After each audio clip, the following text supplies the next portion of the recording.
Hey guys, in this video I will show you how to delete a GoDaddy website and just use the domain.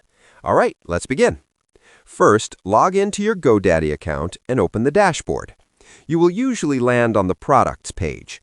Scroll down to view your domains and the websites connected to them.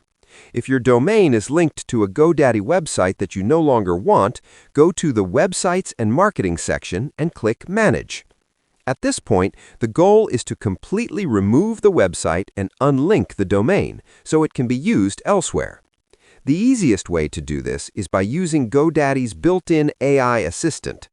Open the assistant and type a simple request, such as deleting the website so the domain can be used on another platform. Once the request is processed, GoDaddy will ask you to confirm which domain you want to unlink. Since I have only one domain, the AI just unlinked it automatically. If you have more, just select the correct domain and click Continue. After confirmation, the website will be deleted and the domain will be now free to use with any hosting provider.